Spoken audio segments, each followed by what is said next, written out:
Hello hello, c'est Mélodie de Saga Peau Scrap et je suis super contente de vous retrouver pour cette nouvelle vidéo.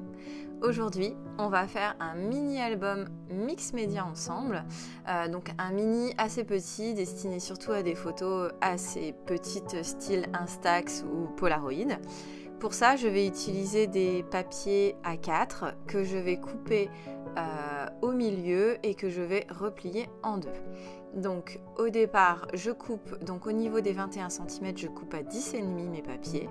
Moi je fais 6 feuilles, mais après c'est selon votre goût. Et je vais ensuite replier le tout au centre, donc c'est à peu près à 14,8 si vous voulez le faire sur un plioir. Moi je vais le faire à la main. Et en fait, ça va être un mini-album où je vais travailler par double page des photos avant-après. Donc j'ai pris beaucoup de plaisir à retrouver des photos de mes chiens quand ils étaient bébés et de les mettre maintenant, essayer de trouver exactement les mêmes positions et mettre la photo en après. Alors ça peut être fait avec plein d'autres photos, bien sûr, c'est pas forcément obligé d'être fait en avant-après. Mais moi j'ai adoré travailler comme ça en double page sur du avant-après. Donc là, je fais mes plis au centre de mes papiers. Et au niveau du papier, moi, je l'ai montré au début, hein, c'est du papier mix média. Surtout prenez un papier épais parce qu'on va beaucoup travailler dessus. Et donc du coup, si vous ne mettez pas du papier épais, ça va vraiment fort gondoler, voire transpercer, ça va pas être tété. Au niveau de la reliure, je vais faire une reliure simple où on va coller les dos l'un à l'autre.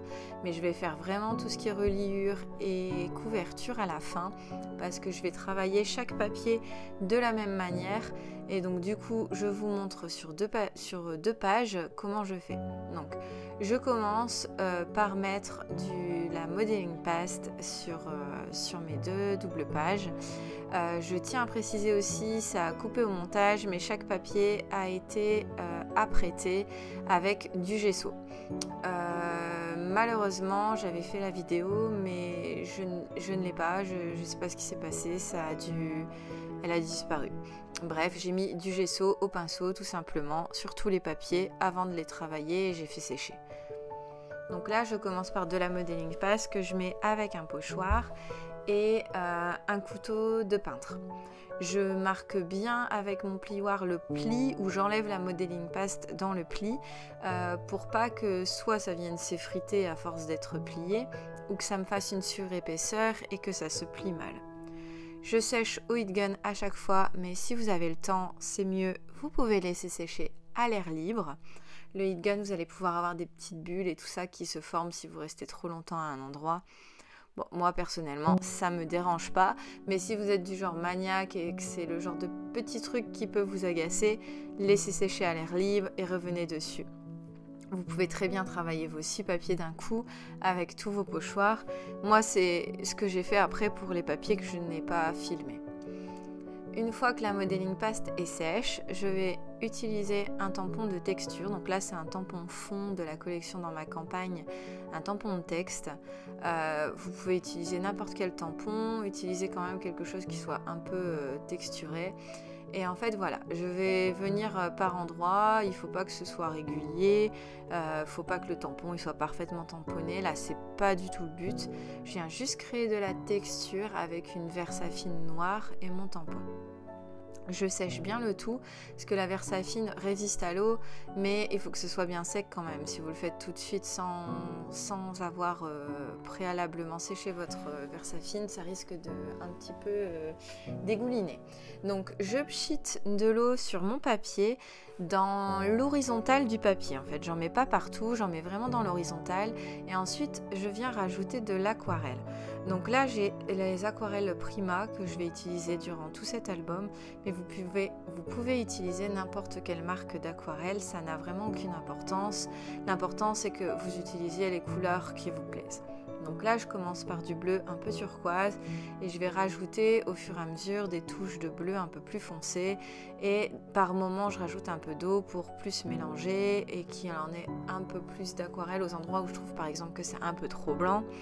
Et je travaille vraiment sur la technique qu'on appelle le mouillé sur mouillé en en aquarelle, c'est-à-dire que mon papier n'est pas sec, ça doit être vraiment humide pour que le tout se fonde bien. Enfin, je vais rajouter un petit peu au pinceau de couleur de l'Indies parce que dedans il y a des petites paillettes. Déjà c'est une de mes couleurs que j'adore et les petites paillettes vont créer un petit effet sympa. Donc j'en rajoute par endroit au pinceau comme si c'était de l'aquarelle. Vraiment, je cherche pas à essayer de faire un effet. Je laisse en gros le hasard opérer et je sèche de nouveau au heat gun. Mais une fois de plus, si vous voulez laisser sécher à l'air libre, c'est mieux. Dans le pli, je récupère un petit peu l'accumulation d'aquarelle avec un sopalin ou un essuie-tout pour dire que ça soit pas trop concentré en couleur juste au pli parce que j'aurais laissé et séché au heat gun.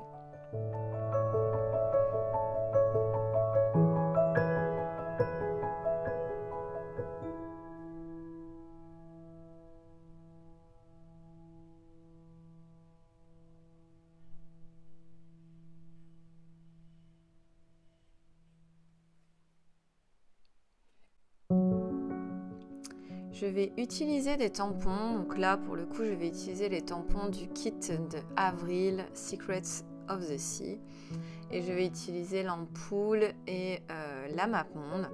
Donc là je vais tamponner avec de la Versafine toujours et sur du papier aquarelle à grains très fins pour avoir un joli tamponnage. Alors ce papier aquarelle, je ne connais pas la marque, je l'ai acheté sur un salon à des animatrices, il me semble, de la marque Asa, mais je ne suis pas certaine. Mais pour les tamponnages, il est très bien. Il reste quand même pas mal fin. Vous allez voir, là, je vais mettre pas mal d'eau dessus. Le papier va quand même bouger. Bon, après, je vais le remettre à plat pour le coller. Mais il faut savoir que ce ne sera pas ultra parfait. Donc, une fois de plus, je vais utiliser la technique du mouillé sur mouillé. Donc, je viens mettre de l'eau, en fait, là où je vais mettre ma couleur sur mon tampon. Et je viens ensuite prendre de l'aquarelle et venir mettre les pigments sur tous les endroits que je veux coloriser dans cette couleur. Et je ne vais pas forcément reprendre toujours dans l'aquarelle. Je vais des fois reprendre dans l'eau pour créer des effets un peu de dégradé de couleur, que ça ne fasse pas partout le même bleu. Et ensuite, je vais venir ajouter d'autres couleurs. Donc là, par exemple, je reprends ma Lindy's et je vais venir au pinceau le faire diffuser de l'endroit où je veux que ce soit le plus foncé en fait. Et ensuite, je vais diluer à l'eau toujours jusqu'à l'endroit où je veux que ce soit le moins foncé. Je rajoute un peu de noir parce qu'en fait toutes les photos que je vais utiliser sont imprimées avec ma mini imprimante Instax pour celles qui connaissent et j'ai pris les films où le contour du Polaroid, je vais l'appeler comme ça, est noir. Donc en fait le fil conducteur de mon album ça va être le noir que je vais faire comme si le noir se dissolvait de mes photos et qui se raccrochait sur mon mix média jusqu'à mon autre photo pour accentuer cet effet d'évolution avec mes photos avant-après. Vous verrez un petit peu plus loin dans la vidéo, ce sera à mon avis beaucoup plus clair que ce que je vous dis maintenant. Donc là je continue de coloriser mon tampon. J'utilise des fois un peu d'essuie-tout pour venir enlever du pigment quand je sens que j'ai fait quelque chose d'un peu trop intense. Comme là, mon noir était un peu trop noir, on ne voyait plus rien, donc je l'ai un peu enlevé au dissolvant, à l'essuie-tout, et j'ajoute de l'eau pour dire que ce soit un peu plus gris que noir. Et je sèche à nouveau au heat gun. Alors là, le plus important, surtout quand vous colorisez un tampon à l'aquarelle, c'est de bien, alors soit sécher au heat gun si vous n'avez pas le temps, sinon c'est de bien laisser sécher entre chaque couche, parce qu'alors là, l'aquarelle, par contre, si vous ne laissez pas sécher entre chaque couche, ça ne pardonne pas. Vous aurez des couleurs qui vont se diffuser là où vous ne voulez pas. Donc c'est vraiment une des bases de l'aquarelle, c'est le séchage et bien sûr le papier.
L'aquarelle, j'ai mis un peu de bleu sur ma lune. Du coup, je prends un Posca pour réparer ça. Et bien sûr, j'amorce le Posca sur mon papier directement, le truc à ne jamais faire. Toujours amorcer son Posca à côté sur autre chose. Et ça me fait une grosse tache. C'est pas grave, je l'essuie tout de suite avec du sopalin. Et je viendrai repasser avec un crayon noir après la forme de la lune. Là, je vais utiliser des crayons de couleur aquarellables pour venir faire les petits détails du bas. Et donc, je vais rajouter un petit peu de rose clair et de rose foncé uniquement sur les petits cristaux et les petits coraux du bas. Je ne vais pas coloriser ni la tortue, ni le petit bateau. Je vais laisser beaucoup d'éléments en noir et blanc dans ces tampons. Et pour chaque page que je vais faire, je vais utiliser le même procédé. Donc là, je ressèche un petit peu parce que je vois qu'il y a des endroits qui n'ont pas super bien séché, qui restent un petit peu humides. Donc je ressèche bien avant de venir faire ma mise en page. Je vais coller donc mes deux photos. Donc je mets toujours la photo la plus ancienne à gauche et la photo la plus récente à droite. Et je colle au double face. Je vais détourer chaque tampon que j'ai colorié pour venir les coller sur mon mini-album. Et je détourne pour le coup sans laisser de bord blanc. Alors c'est rare, d'habitude j'aime beaucoup laisser un bord blanc. Et là je n'avais pas envie, comme je veux rajouter beaucoup de noir, je veux aussi que le tampon ait un peu de noir qui vienne en dessous et dessus. Donc de ce fait là, le bord blanc trancherait vraiment énormément. C'est pour ça que je prends cette décision de ne pas mettre de bord blanc. Là, je choisis mon nouveau tampon qui est le tampon MapMonde que je vais imprimer avec de la Versafine de la même manière que mon tampon précédent.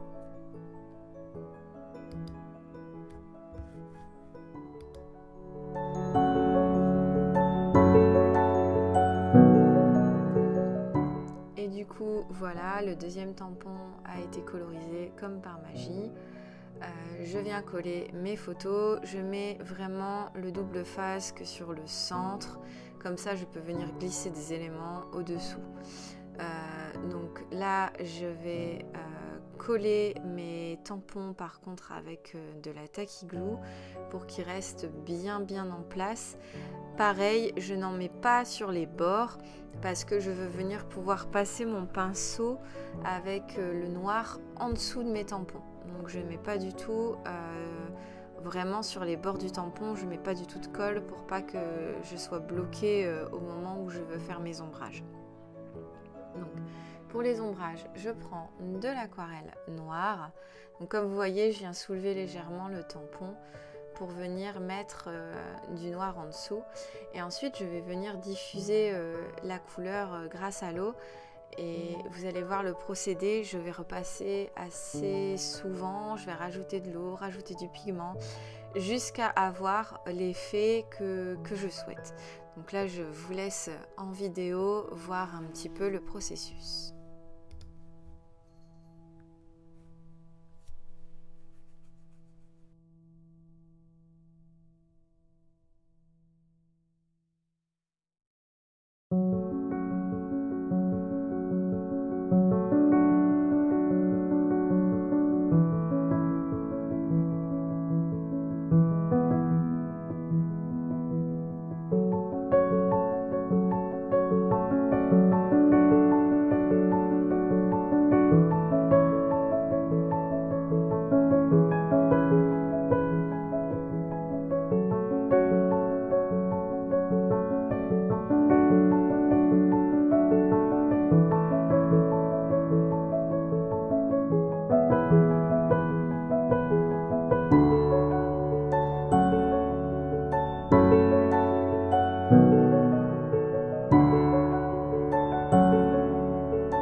Je vais sur chaque page rajouter des petits journalings.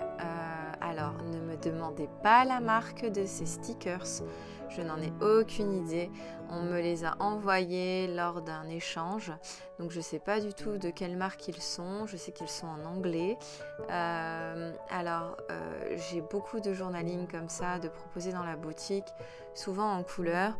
Là, je suis en train de préparer une planche en français, en noir et blanc, donc vous aurez ça très bientôt si jamais vous voulez faire ça. Je vous remonte une deuxième fois le même procédé avec un autre pochoir, des autres tampons, une autre couleur également.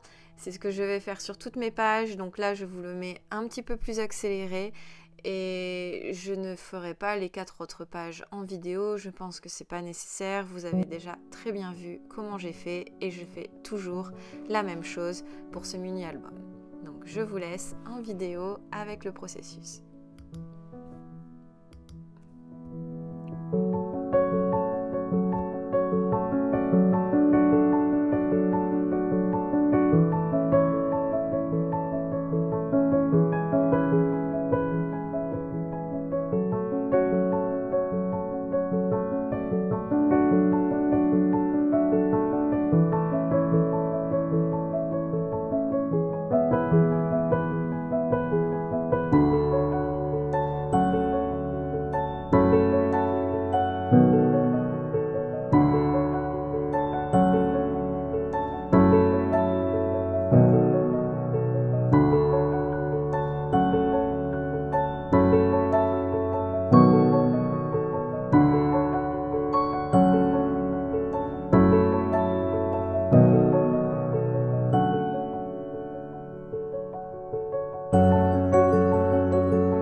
Sur chacune des pages, je vais également rajouter mes petits zigouigouis là que j'adore, style un peu fausse couture ou gribouillage, que je fais toujours au stylo fin.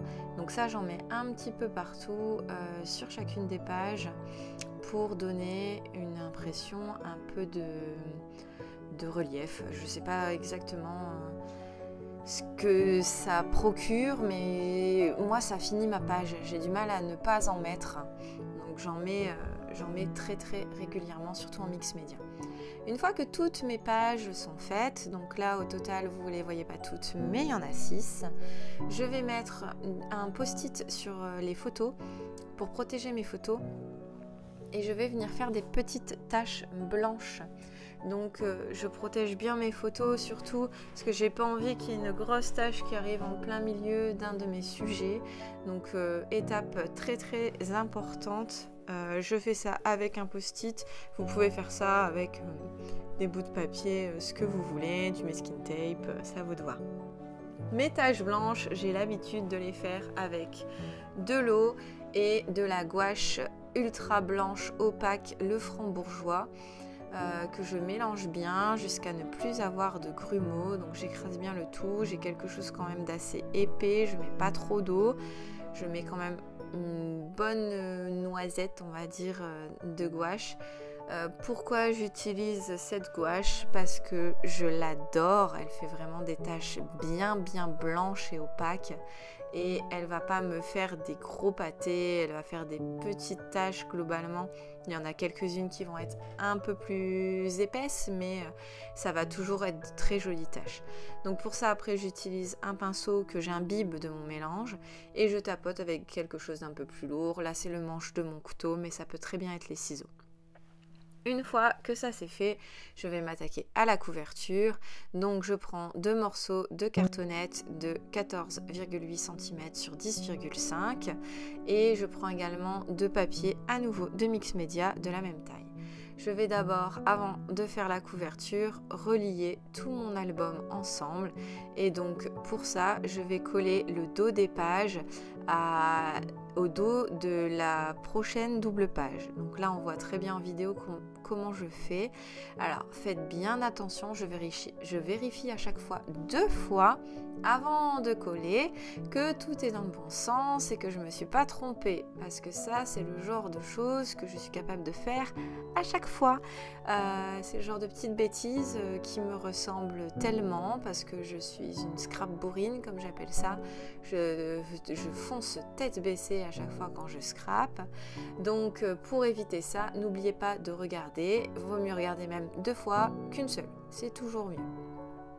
J'aligne bien le tout et je colle au double face. Vous pouvez très bien coller aussi à la colle vinilique ou avec du double face qui n'est pas en distributeur comme moi, ou même encore de la Tacky Glue. Je choisis le double face, donc moi là c'est un double face extra fort qui est dans mon distributeur, donc ça fera très très bien l'affaire, surtout que le papier est globalement bien épais, donc là je vais pas avoir trop de soucis.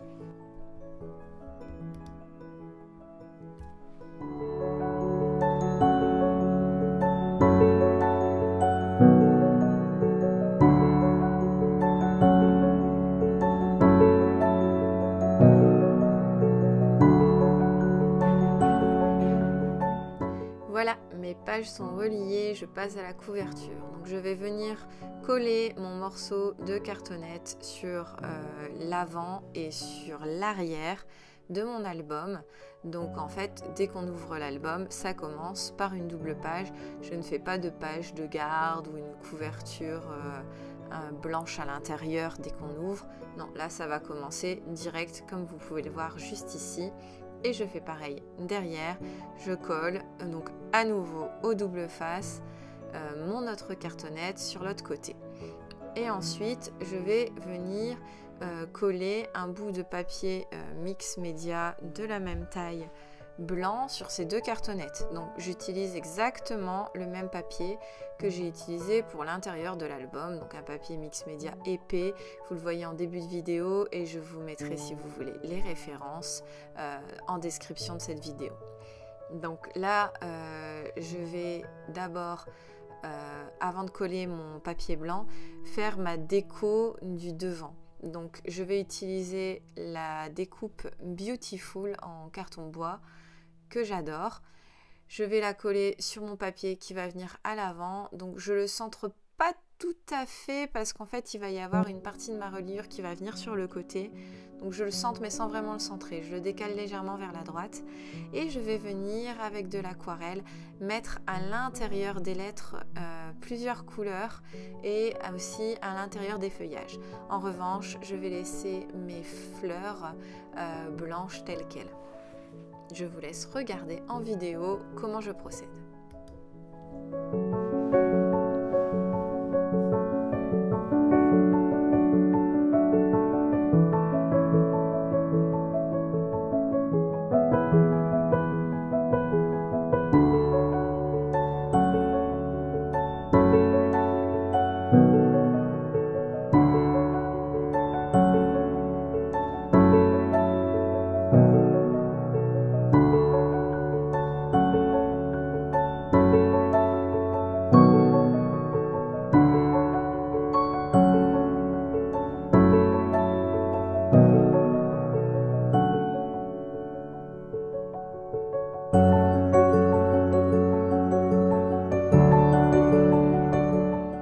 Et voilà, ma couverture est prête. Je vais venir coller ça sur mon carton bois à l'avant. Pour l'arrière, je vais laisser un papier blanc. Libre à vous de le décorer si vous le souhaitez. Moi, ce n'est pas mon cas, mais ça peut très bien être le vôtre. Et sur la couverture avant, je vais également rajouter 2 petits mots que j'ai imprimés, before et after. Surtout, vérifiez bien le sens à nouveau avant de coller votre papier sur votre couverture. On ne sait jamais, une erreur est très très vite arrivée.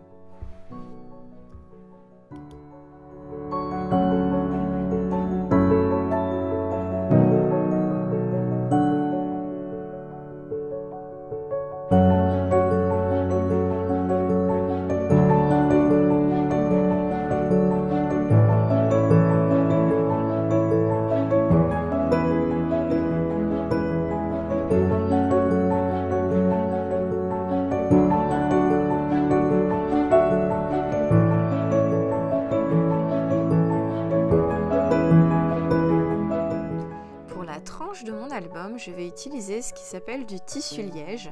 Alors moi pour le coup, je l'ai eu lors d'un voyage au Portugal. J'en ai acheté de toutes les couleurs avec plein de motifs dans toutes les petites boutiques ils en vendaient et j'ai trouvé ça vraiment sympa. Et du coup là je vais utiliser ça pour mon mini pour faire la tranche.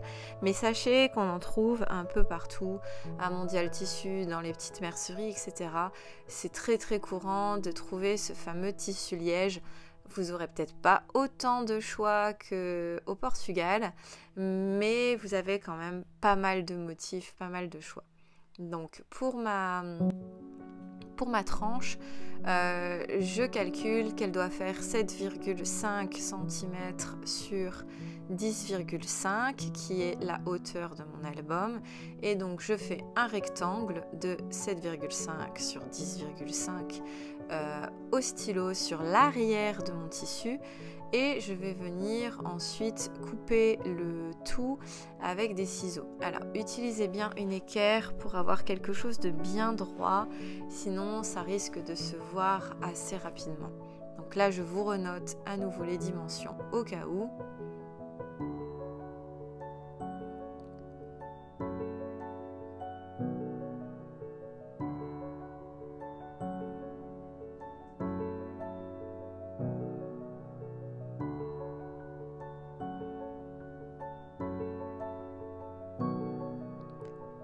Attention, ne faites pas forcément comme moi, mon stylo n'était pas sec, du coup je vais faire une grosse trace sur ma couverture. Tadam! Heureusement, ça ne se verra pas car ça va être collé, mais bon, si on peut l'éviter, c'est toujours pas mal. Vous voyez, quand je vous disais que j'étais une scrapeuse bourrine, et bien là vous avez l'exemple en direct. Je colle du coup vraiment les bords de de mon liège, mais pas le centre, pas là où il va y avoir le papier en accordéon si vous voulez. Je laisse un peu d'aisance en fait, ça va laisser une aisance et j'essaye de faire en sorte que ce soit collé à peu près au même endroit. Je ne calcule pas vraiment. Voilà, j'espère que ce mini-album vous a plu, que vous allez le réaliser et que vous allez me montrer ce que ça donne de votre côté. J'ai vraiment hâte de voir vos réalisations. Moi, j'ai adoré le faire et surtout, ce que j'ai préféré, c'est aller essayer de trouver des photos avec vraiment des positions où ils étaient exactement les mêmes. C'est vraiment des chouettes souvenirs. À bientôt pour une nouvelle vidéo et n'oubliez pas de vous abonner pour être informé des prochaines. Ciao ciao!